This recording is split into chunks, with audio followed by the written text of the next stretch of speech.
सबसे पहले हमें ये गौर करना है कि हम कौन हैं। हम वो लोग हैं जिन्हें अल्लाह ने लाखों करोड़ों लोगों में मुंतखब किया है अपने घर में जाने के लिए। एहसास तले दबे हुए लोग कि यार मैं ही उसके घर जा रहा हूँ, अल्लाह ने मुझे ही बुला लिया है। बहुत बड़ा एहसास है अगर किसी को नसीब हो जाए। इंसान की गर्दन उठती नहीं, आंखें खुलती नहीं।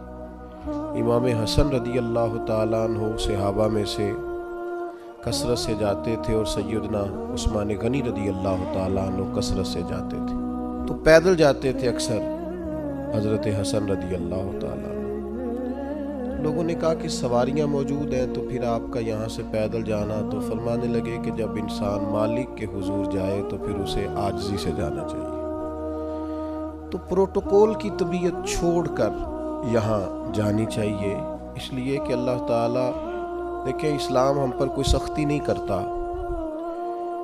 सैयदा आयशा सिद्दीक़ा रदी अल्लाह ताला अन्हा फरमाती हैं कि दो चीज़ों में अगर नबी पाक अलैहिस्सलाम को कभी इख्तियार दिया जाता था तो उम्मत के लिए जो आसान चीज़ होती थी उसे इख्तियार फरमाते थे, मुश्किलात नहीं करते थे। लेकिन हज के मौके पे जिसको नहीं है आदत तामत बांधने की, उसे भी बांधनी पड़ेगी।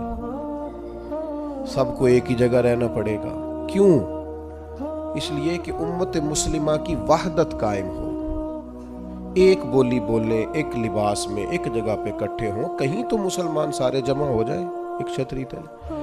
तो सबसे पहले तो जितने हमारे ज़ाती प्रोटोकॉल हैं वो हमें घर छोड़ के जाने पड़ेंगे। यकीनन लोगों के पास पैसे भी होंगे, ओहदे भी होंगे, लेकिन अब भाई आप सारे एक जैसे हैं, अल्लाह के मेहमान हैं। तो एक बात तो ये ज़रूर जहन में रखनी चाहिए कि हमें अपने ज़ाती प्रोटोकॉल सिस्टम को यहाँ तर्क करके जाना है। दूसरी बात ये है कि जब कोई शख्स कहीं से कुछ मांगने जाता है, लेने जाता है, तो उसका कशकोल सीधा होना चाहिए। उसकी तबीयत इस तरह की होनी चाहिए कि वो कसरत से इस्तिग़फ़ार करे, ज़्यादा इबादत करे। हमारी आदत नहीं होती। हाजी ट्रेनिंग में हमें सारे लोग यही बताते हैं कि ज़्यादा चलना चाहिए, और बिल्कुल सही बताते हैं। हम ज़्यादा चलने के आदी होंगे तो फिर ही वहाँ जाके चल सकेंगे। लेकिन मैं एक बात ये भी किया करता हूँ कि हज पे जाने से पहले ना हमें को 2-2, 3-3 घंटे मस्जिद में बैठने की भी आदत डालनी चाहिए, क्योंकि वहाँ हमारी आदत नहीं होती। और वहाँ ज़रूरी काम ये है कि हम हरम में बैठे इबादत करें। 15 दिन का हज उम्रा, और उसमें अगर हमारा ज़्यादा वक्त बाज़ारों में गुजर जाए तो मियाँ हम तो इबादत के लिए आए। तो हमें ये भी आदत यहाँ से डाल के जानी है। कम हाजी मिलते हैं यार ऐसे जो किसी कोने में बैठ के तिलावत कर रहे हैं, वरना तो जब एहराम की पाबंदियां ख़त्म होती हैं तो मिना के अगले 2 दिन तो फिर हम एक दूसरे का तारुफ ही करते रहते हैं। हालांकि इसका हमें कुछ फ़ायदा नहीं होने वाला। इबादत के दिन है, रियाजत के दिन है, ज़्यादा से ज़्यादा वक्त अल्लाह के लिए गुजारा जाए। कुरान मजीद ने कहा वातिमुल हज्ज वल उम्रता लिल्लाह, हज और उम्रा पूरा करना, पर करना अल्लाह के लिए, रज़ा इलाही पेशे नजर रखना। सबसे बड़ा जुर्म शिर्क है, अल्लाह शिर्क माफ नहीं करेगा। व यगफिरु मा दून ज़ालिका लिमन यशा, उसके अलावा हर चीज बख्श देगा। तो ये जो दिखावा और रियाकारी है, इसको भी नबी पाक ने शिर्क असगर कहा है। किसी जगह भी अपने दिल में ये हज एक ऐसी चीज है जिसकी हिफाजत करनी पड़ती है, इसको महफूज करना पड़ता है, इसका ख्याल रखना पड़ता है। अगर इसका ख्याल ना रखा जाए तो बड़ी सारी मेहनत और बड़ा सारा पैसा ज़ाया हो जाता है। तो अर्ज़ ये कर रहा हूँ कि एक तो अपना प्रोटोकॉल सिस्टम छोड़ जाए, आराम अपना घर छोड़ के जाए, वापस आके आराम कीजिएगा। और जो माहिर हैं नफ्सियात के, वो कहते हैं कि अल्लाह जब बंदे की नींद पूरी कराना चाहता है तो 20 मिनट भी आंख लग जाए तो नींद पूरी हो जाती है। वरना 14 घंटे एसी में सोने के बावजूद भी लोग इस तरह उठते हैं कि उनका दिल करता है एक पैनाडॉल की गोली मिल जाए ना, कभी जिस्म दुख रहा है। तो नींद पूरी करने नहीं वहां जाए, आप आराम और गुस्सा, ये 2 चीजें घर छोड़ के जाएं। खास करके कहा वाला जिदाल फिल हज, हज में झगड़ा ना करना। और बिलखुसूस जो अपनी फैमिलीज के साथ जा रहे हैं उनसे खास कर गुजारिश है कि वो बिल्कुल अपने सारे मामलात, फैमिली की बहसें घर छोड़ के जाएं।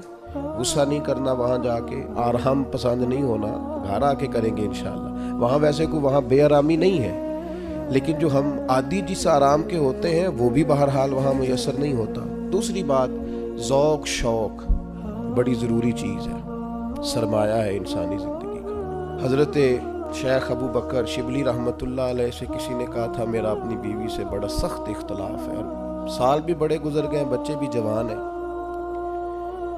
तो अब कोई ऐसी सूरत भी नहीं कि अलहदगी हो सके, तो कुछ बताएं। तो फरमाने लगे कि तू असल में ना अपनी घरवाली की सिर्फ मनफी बातें याद रखता है, तो इस तरह कर, आज सारा दिन तलाश कर उसमें खूबियां क्या हैं, अल्लाह तेरे दिन को ताज़ा कर देगा, तेरा उसे छोड़ने को जी नहीं चाहेगा। अपने आप को ताज़ा रखने के लिए हमेशा मुस्बत चीज़ें पेश नज़र रखनी चाहिए। मैं भी अल्लाह की तौफीक से हाजिर हुआ हूँ, आप भी जा रहे हैं, कई आप में से 2 दफ़ा भी जा रहे होंगे। वहाँ जिसको अल्लाह ने बुलाया है ना, खुदा की रहमत हुई है तो गया है। अगर हमें कुछ पता है तो हम वहाँ लोगों की गलतियाँ निकालने नहीं गए, अपनी माफ़ी लेने गए। इसलिए मुस्बत बातें जहन में रख के जाएं। और तीसरी गुजारिश आपसे ये है कि नबी करीम अलैहिस्सलाम ने फरमाया, जल्दबाजी शैतान की तरफ से और बुर्दबारी रहमान की तरफ से। हम हज करने गए, हमें कोई काम नहीं, किस बात की जल्दी? आप इत्मीनान से अपने सारे हज के अरकान को अदा करें, इत्मीनान से आप अराफात में दुआएं मांगे, कुछ भी नहीं होगा। आपको माजूर लोग पैदल चलते नजर आएंगे वहां। इत्मीनान से आप अपने, हाँ इस तरह का इत्मीनान न करें कि काफिले से बिछड़ जाए और आपको ढूंढा जाए, लेकिन ये कि जल्दबाजी नहीं, कुछ भी नहीं होने लगा। तवाफ़ ज़ियारत का टाइम 12 ज़िलहज तक है, आप 12 तक वहीं हैं। आप सुकून से इत्मीनान से लोगों को लेके चलेंगे, आपको उसमें फ़ायदा नज़र आएगा। चौथी गुजारिश ये है कि इस्लाम मज़हब क्या है। हज़रत तमीम दारी रदी अल्लाह ताला अन्हु ने नबी पाक अलैहिस्सलाम से पूछा कि दीन क्या है, तो फरमाया दीनुन नसीहा, मेरा सारा दीन किसी का भला करने का नाम है, सारा दीन खैर खाई। वहाँ एक दूसरे को सपोर्ट करना बड़ा ज़रूरी है, एक दूसरे को लेके चलना बड़ा ज़रूरी है। कुछ लोग आपको बूढ़े मिलेंगे, कुछ बीमार मिलेंगे, कमज़ोर मिलेंगे, उन लोगों का ख्याल करना बड़ा ज़रूरी है, इस बात का ख़ास कर लिहाज रखें। 5वीं गुजारिश हज पे जाने वालों की खिदमत में ये है कि आप रब करीम के मेहमान हैं, अल्लाह ने आपको चुना है। अपने वतन के लिए दुआएं मांगे, उम्मत मुस्लिमा के लिए दुआएं मांगे। हमारे दिल एक दूसरे से दूर हो गए, हर महकमा हर इदारा एक दूसरे के बारे में नफरत अंगेजी करता है। अल्लाह के हुजूर हाजिर हों तो वहाँ से खैर तलब करें कि मालिक हम सारे आपस में हैं, हमारे दिलों को जोड़ दे, कुछ ऐसा कर दे कि उम्मत में वहदत पैदा हो। आलम इस्लाम जो जगह जगह टूटा हुआ है, जिस तरह आज जोड़ दिया है, सबको जोड़ दे। अत-तरगीब व तरहीब में हदीस है, अरफात का दिन है, करोड़ों पतो शख्स है, अरबों रुपया उसके पास है, नौकर चाकर है, लेकिन वो जमीन पे बैठा है, बालों में रेत पड़ गई है। रसूलुल्लाह सल्लल्लाहु अलैहि वसल्लम ने फरमाया, रब फरिश्तों से पूछता है, हालांकि अल्लाह जानता है, पूछता है ये लोग किधर आए हैं सारे, बड़े बड़े अमीर, बड़े बड़े पढ़े लिखे, बड़े बड़े, किधर आए सारे? तो फरिश्ते अर्ज करते, मालिक ये तुझे राजी करने आए। अल्लाह फरमाता, फिर गवाह हो जाओ, मैंने सबकी बख्शिश कर दी, मैंने इनको माफ़ कर दिया, इनके लिए जन्नत का फैसला किया। दोस्तों, बड़ी बात है। यानी शारहीन हदीस कहते हैं ये बड़ी बात नहीं, ये बहुत बड़ी बात नहीं कि रब की बारगाह में हमारा खाली जिक्र ही हो जाए, वहाँ तज़किरा ही सिर्फ हो जाए, यही बहुत बड़ा नहीं। तो बहुत ज़ौक़ से, बहुत शौक़ से जाएं, तो इत्मीनान के साथ आप सारे अरकान अदा करें।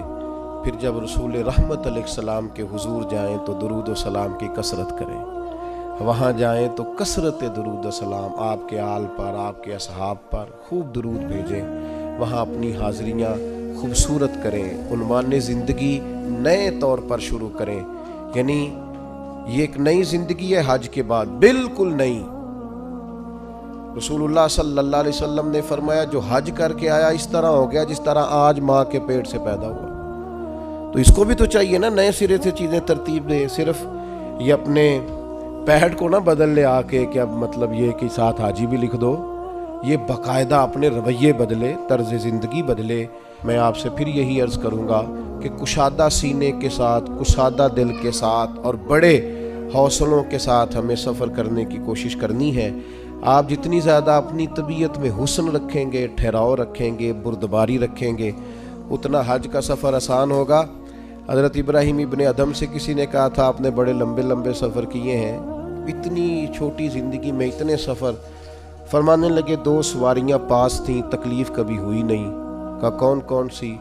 फरमाने लगे एक सब्र की, एक शुक्र की। ये 2 सवारियाँ साथ थीं, लिहाजा कभी आजमाइश नहीं देखी।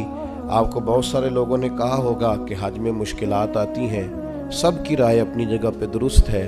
मेरी राय ये है कि जो मालिक बुलाता है वो सारे रास्ते आसान किए देता है। कुछ भी नहीं होता, हर चीज़ बड़ी आसानी से हो जाती है।